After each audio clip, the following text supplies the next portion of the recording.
Halo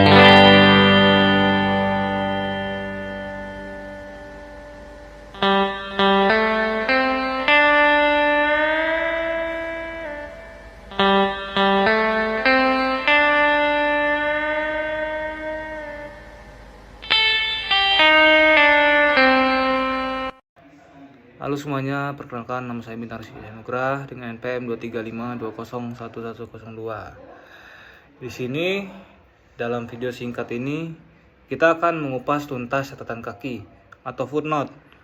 Apa itu, fungsi, jenis, cara menulis, sampai praktik singkat yang sering bikin bingung mahasiswa. Pengertian catatan kaki secara sederhana, catatan kaki adalah catatan kecil yang ditempatkan di bagian bawah halaman tulisan untuk memberikan informasi tambahan mengenai sumber rujukan atau penjelasan tertentu. Catatan kaki memberikan pembaca kesempatan melihat sumber asli dari suatu pernyataan, kutipan, atau ide yang digunakan di dalam teks. Dengan adanya footnote, pembaca dapat menelusuri kebenaran informasi tanpa harus mencari sumber manual. Catatan kaki juga membantu penulis membedakan antara ide sendiri dan ide atau teori orang lain. Dalam konteks akademik, perbedaan ini sangat penting untuk menghindari plagiarisme dan menjaga etika penulisan ilmiah. Fungsi catatan kaki. Catatan kaki memiliki 4 fungsi dalam karya ilmiah. Yang pertama, fungsi pembuktian. Catatan kaki menunjukkan bahwa pernyataan atau data yang kita gunakan memiliki dasar yang jelas sumbernya. Ini penting terutama dalam karya ilmiah yang berbasis fakta, data hukum, atau teori akademik. Yang kedua, fungsi apresiasi atau penghargaan terhadap sumber atau penulis aslinya. Dengan mencantumkan referensi, kita menghormati karya orang lain yang telah menjadi fondasi atau inspirasi pemikiran kita. Ketiga, catatan kaki berfungsi sebagai sarana untuk memberikan penjelasan tambahan tanpa mengganggu alur paragraf utama. Jadi, jika ada istilah hukum sejarah atau konteks tertentu yang perlu diperjelas, kita bisa menuliskannya di catatan kaki. Dan keempat, catatan kaki dapat berfungsi sebagai rambu navigasi, yaitu merujuk bagian lain dalam tulisan, misalnya bab, subbab, atau lampiran. Jenis-jenis catatan kaki. Secara umum, terdapat 3 jenis footnote yang digunakan dalam penulisan ilmiah. Yang pertama adalah footnote referensi, yaitu footnote yang berisi sumber penelitian, misalnya buku, jurnal, undang-undang, ataupun artikel internet.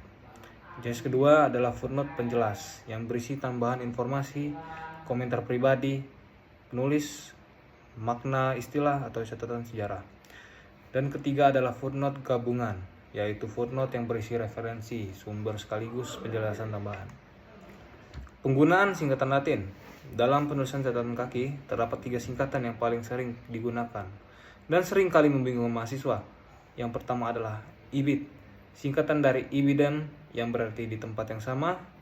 Singkatan ini digunakan jika sumber referensi di footnote sebelumnya sama. Contohnya jika footnote nomor adalah sumber tertentu dan footnote nomor 2 masih berasal dari sumber yang sama, maka cukup ditulis ibid atau halaman sekian. Yang kedua adalah opcit, singkatan dari opere citato yang berarti dalam karya yang telah disebutkan. Singkatan ini dipakai apabila sumber yang telah disebutkan sebelumnya tetapi tidak secara langsung di footnote sebelumnya. Yang ketiga, loxit, singkatan dari loco citato yang berarti di tempat yang telah disebutkan. Loxit digunakan jika sumber dan halamannya sama persis seperti yang telah disebutkan sebelumnya. Walaupun aturan ini terdengar rumit pada awalnya, dengan latihan, pola penggunaan ini akan terasa natural. Format penulisan footnote. Format penulisan footnote berbeda tergantung sumbernya. Misalnya, untuk buku satu penulis, formatnya adalah nama penulis, judul buku, kota penerbit, nama penerbit, tahun, dan halaman. Untuk buku dengan 2 atau 3 penulis, semua nama harus ditulis sesuai urutan.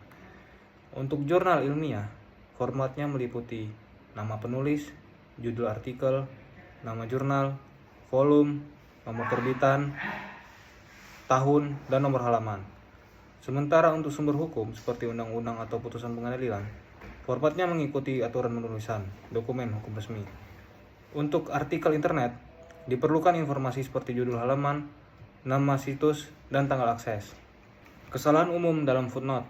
Ada beberapa kesalahan yang sering terjadi di dalam penulisan footnote. Yang pertama, menulis footnote tanpa mencantumkan halaman sumber. Kedua, menggunakan ibid padahal sumber sebelumnya berbeda. Ketiga, menggunakan offset tanpa nama penulis yang membuat catatan menjadi tidak jelas. Untuk menghindari kesalahan ini, penulis disarankan mencatat sumber sejak awal, membaca referensi, dan menggunakan fitur Insert Footnote di Microsoft Word agar penomoran footnote otomatis. Jika ingin lebih rapi dan efisien, penulis juga dapat menggunakan aplikasi seperti Zotero, Mendeley, atau EndNote. Yang penutup, kesimpulannya, catatan kaki bukan sekedar formalitas teknis, melainkan bagian penting dari proses akademik.